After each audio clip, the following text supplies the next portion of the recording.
प्रिय छात्रों, आपका अपना channel Hindi by Bajaj sir में स्वागत है। मेरे प्रिय छात्रों, आज हम आधुनिक हिंदी साहित्य के श्रेष्ठ कवि एवं लेखक जयशंकर प्रसाद जी के बारे में कुछ अध्ययन करेंगे।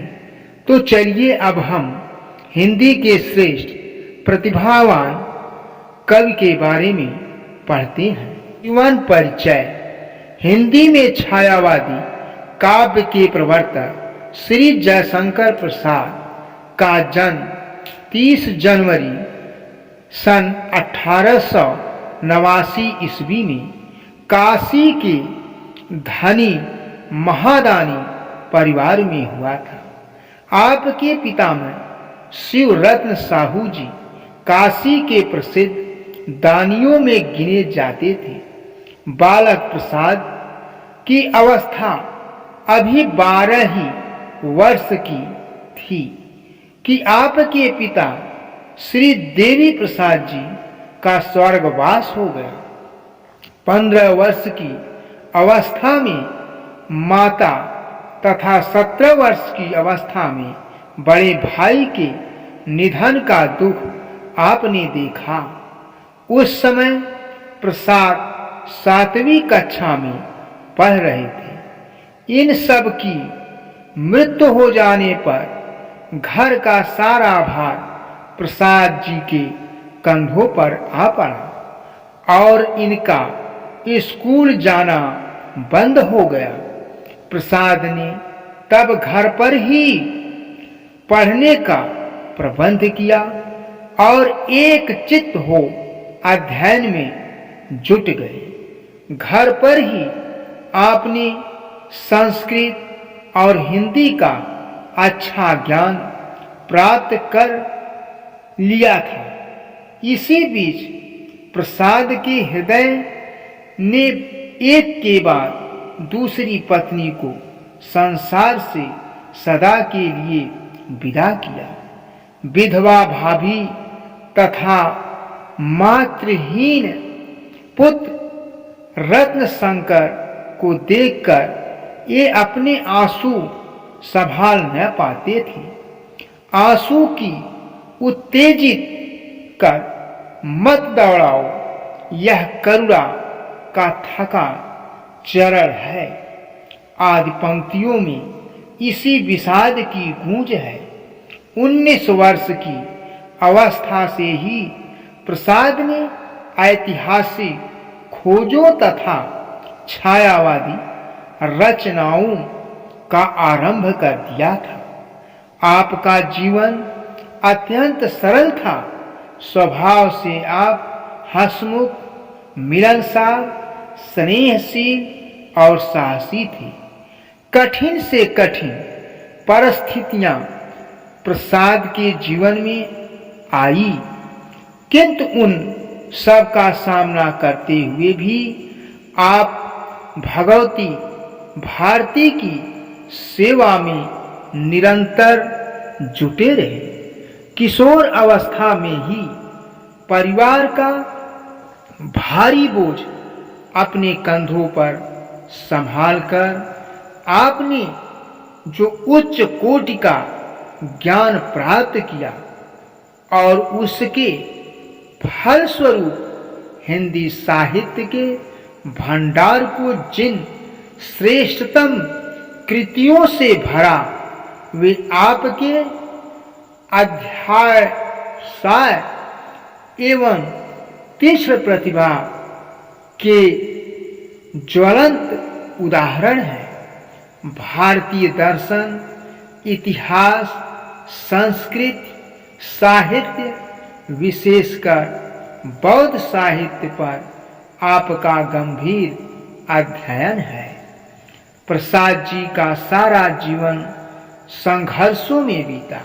कठोर परिश्रम और संघर्ष के कारण वे राज्यक्षमा के शिकार हो गए और सन 1937 ईस्वी में केवल 48 वर्ष की अल्प आयु में परलोकवासी हो गए। प्रसाद जी का साहित्यिक योगदान। जयशंकर प्रसाद जी आधुनिक हिंदी साहित्य की गौरवपूर्ण विभूति हैं। ये छायावाद के प्रवर्तक, उन्नायक और प्रतिनिधि कवि हैं। प्रसाद जी ने अपने काव्य में मानवीय मूल्यों की प्रतिष्ठा की है। कामायनी में मन को संकीर्णता के धरातल से ऊपर उठाकर आनंद की व्यापक भूमि तक ले जाया गया है। वे आध्यात्मिक आनंदवाद के अन्वेषण में चिंतनशील हैं। उनके काव्य में हृदय की आकुलता है। यह उनके संपूर्ण काव्य में विभिन्न रूपों में व्याप्त है। वे फूलों से चलकर मनुष्य तक आते हैं और मानव से उठकर आध्यात्मिक क्रंदन तक पहुंच जाते हैं। उनके काव्यगत रुदन में आध्यात्मिक निर्मलता की झलक दिखलाई पड़ती है। प्रसाद जी का छायावादी श्रृंगार टूटे हुए मन का अतृप्त श्रृंगार है, जिसमें आंसू और पीड़ा की लपटें हैं। पराजय और कुंठा के गोद की कसक है। छायावादी रेशमी झिलमिल आवरण में परिवेष्टित उनके श्रृंगार में स्वस्थ प्रेरणा और जीवंतता का अभाव है। उसमें भ्रमर की कसम भरी गुंजन तो है, किंतु उसमें चलने की शक्ति नहीं है। वह मात्र काल्पनिक अर्चन है, अर्थात भोग नहीं। उनके काव्य का मुख्य विषय प्रेम और सौंदर्य ही है। प्रकृति के सचेतन अनुभूति के पीछे एक परम सत्ता का आभास उनके काव्य में सर्वत्र हुआ है।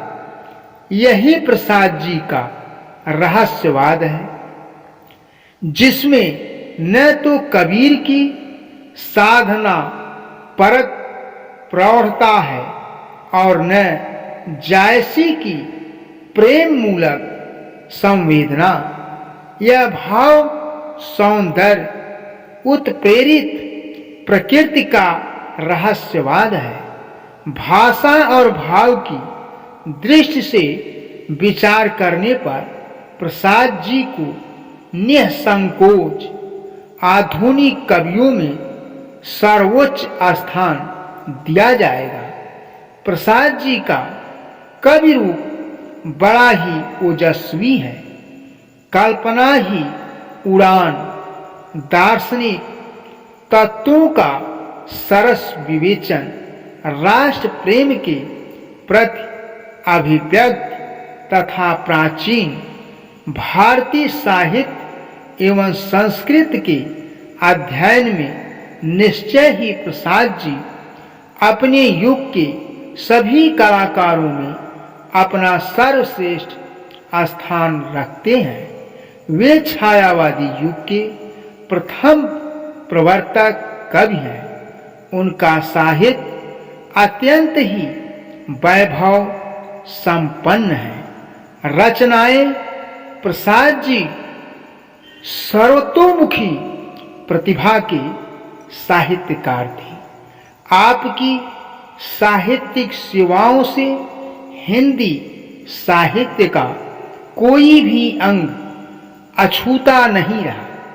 काव्य, नाटक, कहानी, उपन्यास, निबंध आदि साहित्य के समस्त अंगों को आपने अपनी लेखनी से समृद्ध किया है। पहला है काव्य, चित्राधार, कानन कुसुम, करुणालय, महाराणा का महत्व, प्रेम पथिक, झरना, लहर, आंसू, कामायनी आपकी काव्य रचनाएं हैं। दूसरा है नाटक। नाटक में सज्जन, कल्याणी, परिणय, राज्यश्री, अजातशत्रु, स्कंदगुप्त, ध्रुव स्वामिनी, विशाख, कामना, जन्मेजय का नाग यज्ञ और एक घूंट। इसके बाद तीसरा है कहानी, आकाशदीप, इंद्रजाल, प्रतिध्वनि, आधी, छाया। उसके बाद चौथा उपन्यास कुछ जयशंकर प्रसाद जी लिखे हैं, जैसे कंकाल, तितली, इरावती अपूर्ण है, जो इरावती पूरा नहीं हो पाया।